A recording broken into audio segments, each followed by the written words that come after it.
Jaya Radha Madhava Punya Vihari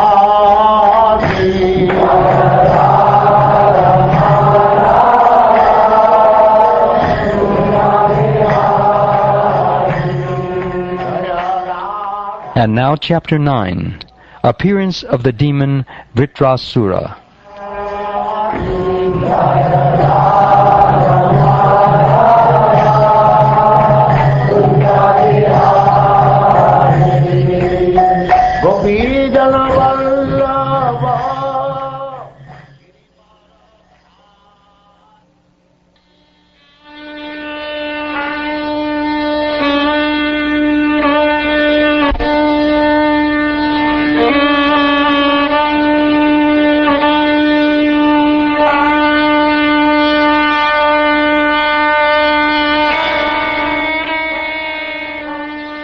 Sri Shukdev Goswami continued, Vishvarupa, who was engaged as the priest of the demigods, had 3 heads. He used one to drink the beverage somaras, another to drink wine, and the third to eat food. O King Pariksit, thus I have heard from authorities. O Maharaj Pariksit, the demigods were related to Vishvarupa from his father's side, and therefore he visibly offered clarified butter in the fire while chanting mantras such as Indraya Idam Svaha, which means this is meant for King Indra, and Idam Agnaye, which means this is for the demigod of fire. He loudly chanted these mantras and offered each of the demigods his proper share. Although offering clarified butter in the sacrificial fire in the name of the demigods, without the knowledge of the demigods, he also offered oblations to the demons, because they were his relatives through his mother.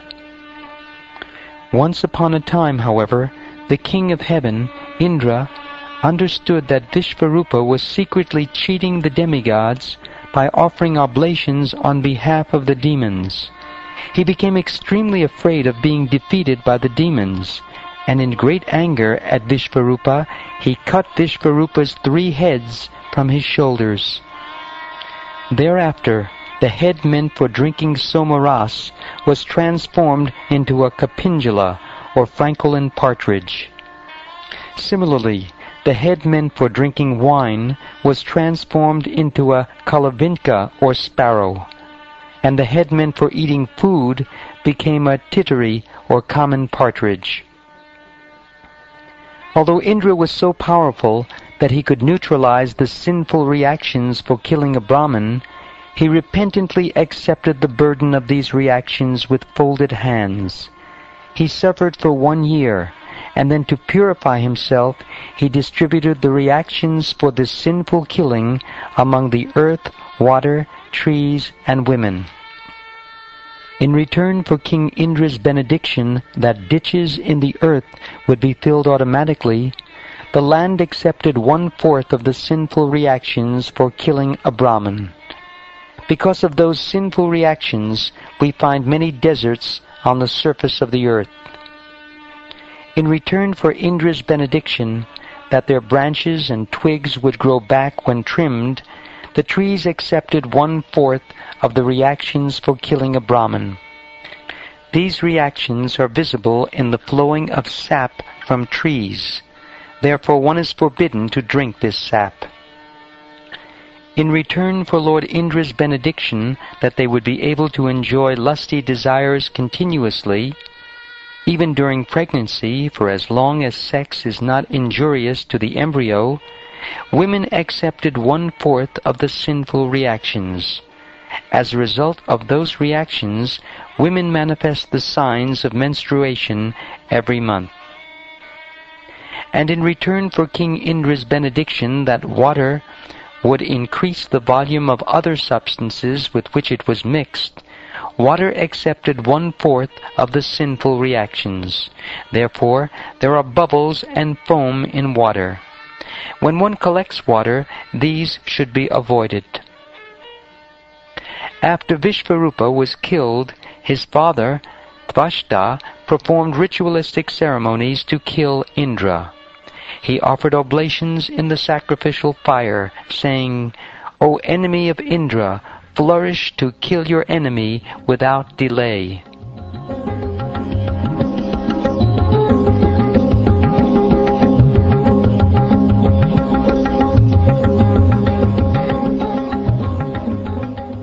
Thereafter, from the southern side of the sacrificial fire, known as Anvaharya, came a fearful personality who looked like the destroyer of the entire creation at the end of the millennium.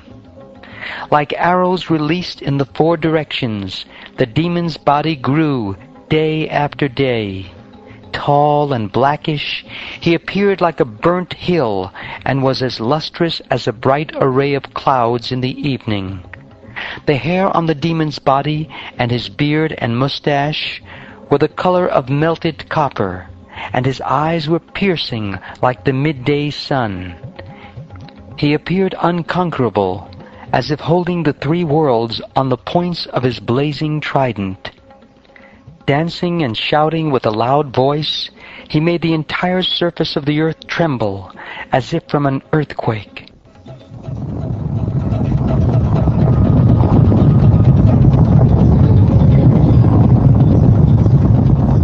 As he yawned again and again, he seemed to be trying to swallow the whole sky with his mouth, which was as deep as a cave.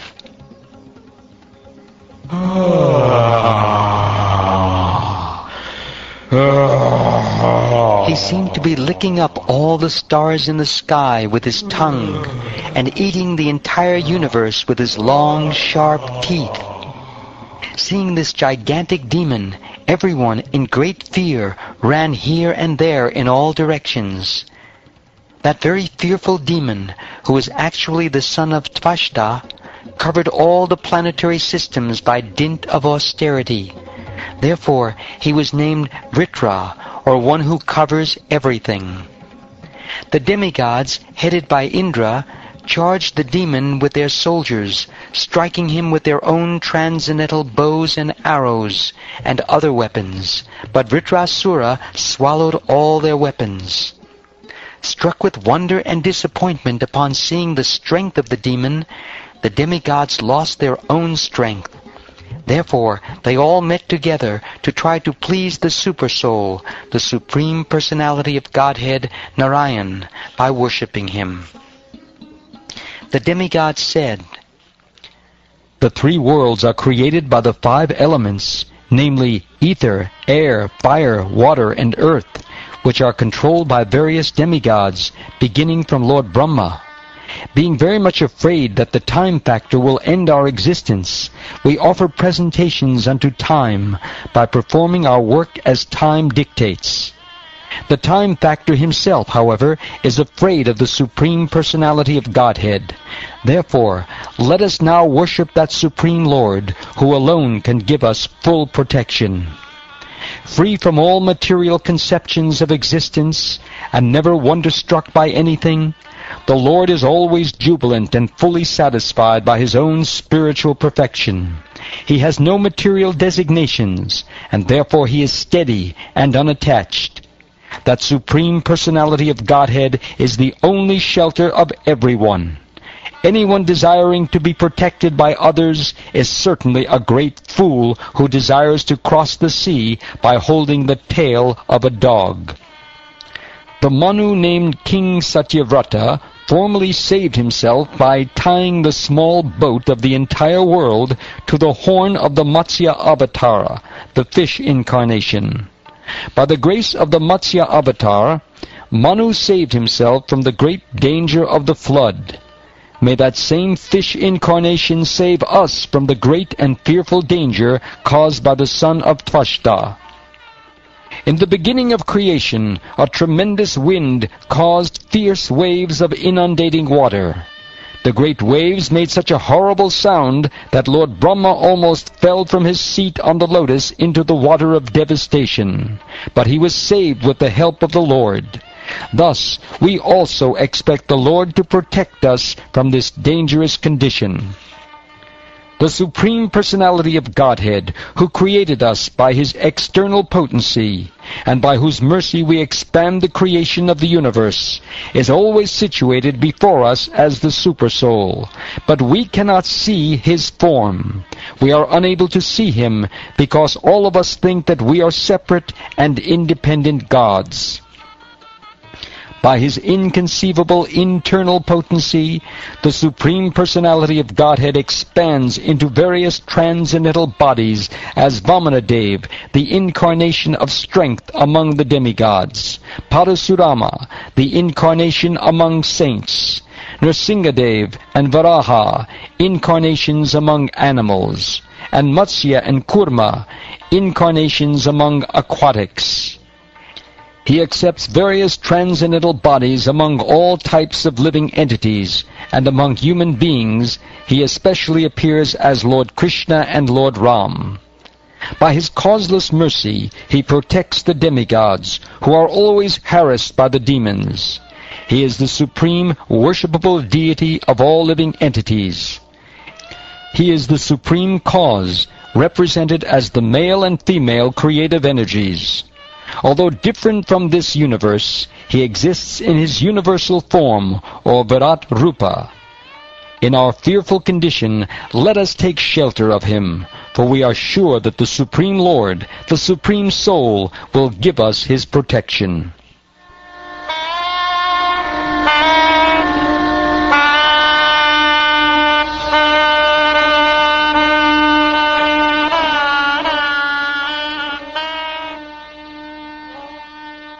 Sri Shukdev Goswami said, My dear king, when all the demigods offered Him their prayers, the Supreme Personality of Godhead, Lord Hari, carrying His weapons, the conch shell, disc, and club, appeared first within their hearts, and then before them.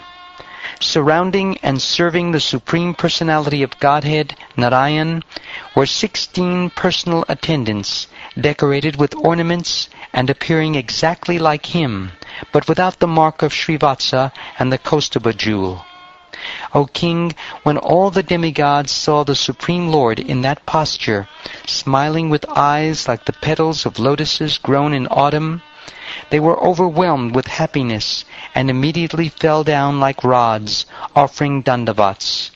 Then they slowly rose and pleased the Lord by offering Him prayers. The demigods said, O Supreme Personality of Godhead, You are competent to give the results of sacrifice, and You are also the time factor that destroys all such results in due course.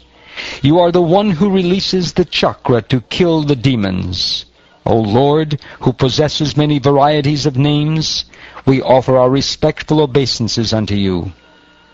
O Supreme Controller, You control the 3 destinations, such as promotion to the heavenly planets, birth as a human being, and condemnation in hell. Yet Your supreme abode is Vaikuntha Dham. Since we appeared after You created this cosmic manifestation, Your activities are impossible for us to understand. We therefore have nothing to offer You but our humble obeisances. O Supreme Personality of Godhead, Narayan, O Vasudev, Original Person, O Most Exalted Person, Supreme Experience, Welfare Personified, O Supreme Benediction, Supremely Merciful and Changeless, O Support of the Cosmic Manifestation, Sole Proprietor of all planetary systems, Master of everything, and Husband of the Goddess of Fortune. Your Lordship is realized by the topmost sannyasis who wander about the world to preach Krishna consciousness, fully absorbed in samadhi through bhakti yoga. Because their minds are concentrated upon You, they can receive the conception of Your personality in their fully purified hearts. When the darkness in their hearts is completely eradicated and You are revealed to them, the transcendental bliss they enjoy is the transcendental form of Your Lordship. No one but such persons can realize You. Therefore, we simply offer You our respectful obeisances. O Lord, You need no support, and although you have no material body, you do not need cooperation from us. Since you are the cause of the cosmic manifestation, and you supply its material ingredients without being transformed, you create, maintain, and annihilate this cosmic manifestation by yourself. Nevertheless, although you appear engaged in material activity, you are transcendental to all material qualities. Consequently, these transcendental activities of yours are extremely difficult to understand. These are our inquiries. The ordinary conditioned soul is subject to the material laws, and he thus receives the fruits of his actions. Does your lordship, like an ordinary human being, exist within this material world in a body produced by the material modes? Do you enjoy or suffer the good or bad results of actions under the influence of time, past work, and so forth? Or, on the contrary, are you present here only as a neutral witness who is self-sufficient, free from all material desires, and always full of spiritual potency? We certainly cannot understand your actual position. O Supreme Personality of Godhead, all contradictions can be reconciled in you. O Lord, since you are the Supreme Person, the reservoir of unlimited spiritual qualities, the Supreme Controller, your unlimited glories are inconceivable to the conditioned souls. Many modern theologians argue about right and wrong without knowing what is actually right. Their arguments are always false, and their judgments inconclusive, because they have no authorized evidence with which to gain knowledge of you. Because their minds are agitated by scriptures containing false conclusions, they are unable to understand the truth concerning you. Furthermore, because of polluted eagerness to arrive at the right conclusion, their theories are incapable of revealing you, who are transcendental to their material conceptions. You are one without a second, and therefore in you contradictions like doing and not doing, happiness and distress, are not contradictory. Your potency is so great that it can do and undo anything as you like. With the help of that potency, what is impossible for you? Since there is no duality in your constitutional position, you can do everything by the influence of your energy. A rope causes fear for a bewildered person who considers it a snake, but not for a person with proper intelligence who knows it to be only a rope. Similarly, you, as the supersoul in everyone's heart, inspire fear or fearlessness according to one's intelligence, but in you there is no duality. With deliberation, one will see that the Supreme Soul, although manifested in different ways, is actually the basic principle of everything. The total material energy is the cause of the material manifestation, but the material energy is caused by Him. Therefore, He is the cause of all causes, the manifester of intelligence and the senses. He is perceived as the supersoul of everything. Without Him, everything would be dead. You, as that supersoul, the Supreme Controller, are the only one remaining. Therefore, O killer of the Madhu demon, incessant transcendental bliss flows in the minds of those who have even once tasted but a drop of the nectar from the ocean of your glories. Such exalted devotees forget the tiny reflection of so-called material happiness produced from the material senses of sight and sound. Free from all desires, such devotees are the real friends of all living entities. Offering their minds unto you and enjoying transcendental bliss, they are expert in achieving the real goal of life. O Lord, you are the sole and dear friend of such devotees, who never need return to this material world. How could they give up engagement in your devotional service?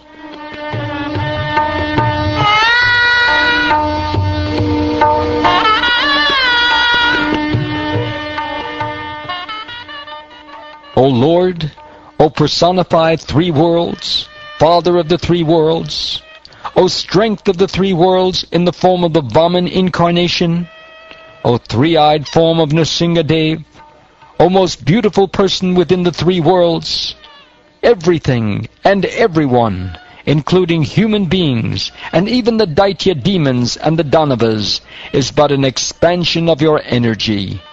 O supremely powerful one, you have always appeared in your forms as the various incarnations to punish the demons as soon as they become very powerful. You appear as Lord Vamanadev, Lord Ram, and Lord Krishna. You appear sometimes as an animal like Lord Boar, sometimes a mixed incarnation like Lord Nrsingadev and Lord Hayagriva, and sometimes an aquatic like Lord Fish and Lord Tortoise. Assuming such various forms, you have always punished the demons and Danavas. We therefore pray that your Lordship appear today as another incarnation, if you so, to kill the great demon Vritrasura. O Supreme Protector, O Grandfather, O Supreme Pure, O Lord, we are all surrendered souls at your lotus feet.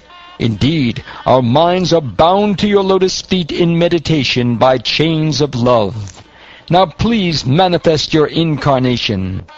Accepting us as your own eternal servants and devotees, be pleased with us and sympathetic toward us.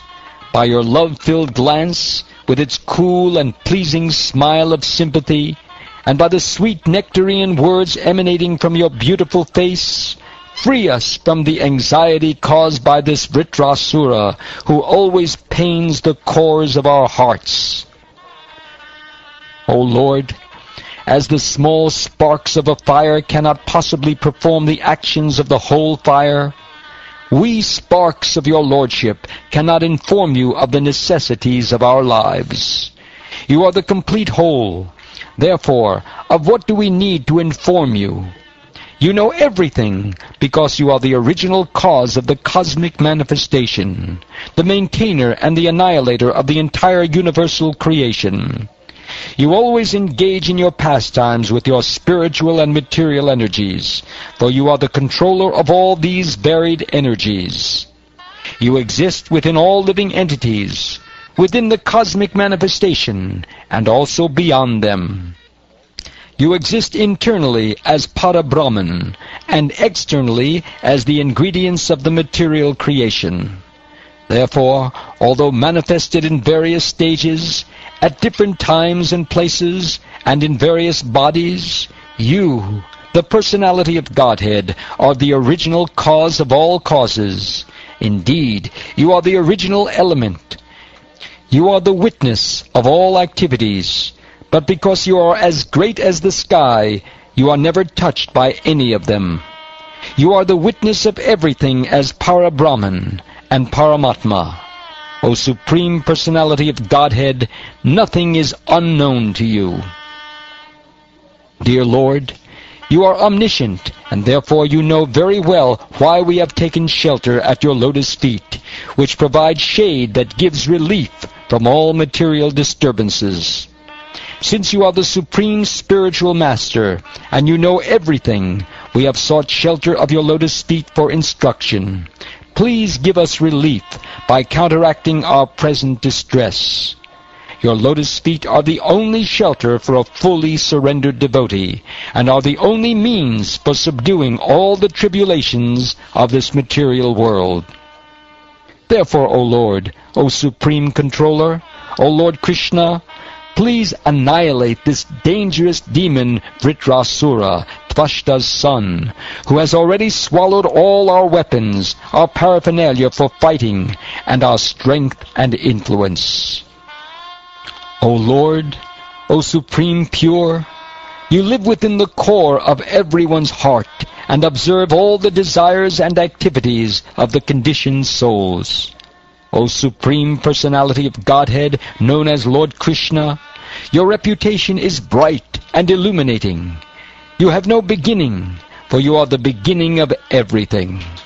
This is understood by pure devotees, because you are easily accessible to the pure and truthful. When the conditioned souls are liberated and sheltered at your lotus feet, after roving throughout the material world for many millions of years, they attain the highest success of life. Therefore, O Lord, O Supreme Personality of Godhead, we offer our respectful obeisances at your lotus feet.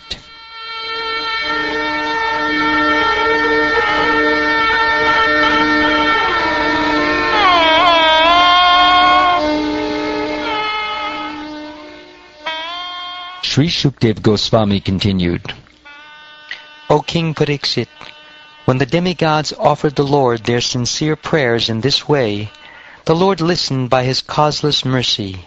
Being pleased, he then replied to the demigods, O beloved demigods, you have offered your prayers to me with great knowledge, and I am certainly most pleased with you. A person is liberated by such knowledge, and thus he remembers my exalted position, which is above the conditions of material life. Such a devotee is fully purified by offering prayers in full knowledge. This is the source of devotional service to me. O best of the intelligent demigods, although it is true that nothing is difficult for one to obtain when I am pleased with him, a pure devotee, whose mind is exclusively fixed upon me, does not ask me for anything but the opportunity to engage in devotional service. Those who think material assets to be everything, or to be the ultimate goal of life, are called misers or kripanas. They do not know the ultimate necessity of the soul. Moreover, if one awards that which is desired by such fools, he must also be considered foolish. A pure devotee who is fully accomplished in the science of devotional service will never instruct a foolish person to engage in fruitive activities for material enjoyment, not to speak of helping him in such activities. Such a devotee is like an experienced physician who never encourages a patient to eat food injurious to his health, even if the patient desires it.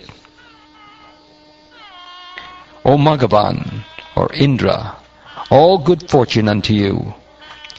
I advise you to approach the exalted saint Dadyansha. He has become very accomplished in knowledge, vows, and austerities, and his body is very strong. Go ask him for his body without delay.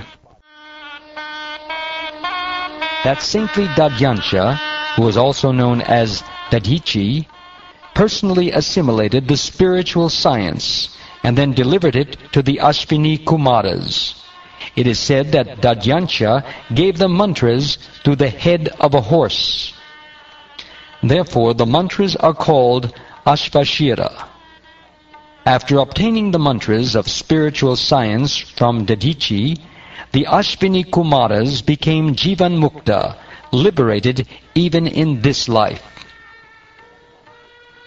Dadyansha's invincible protective covering, known as the Narayana Kavacha, was given to Tvashta, who delivered it to his son Vishvarupa, from whom you have received it.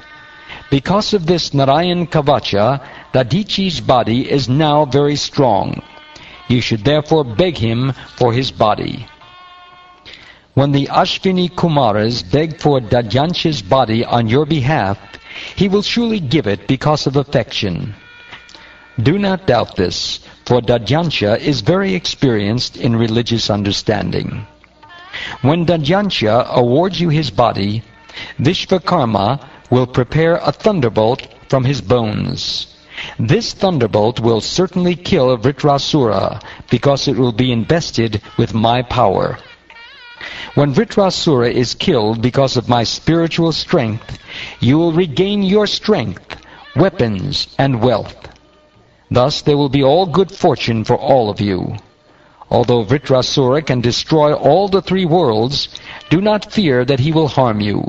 He is also a devotee and will never be envious of you.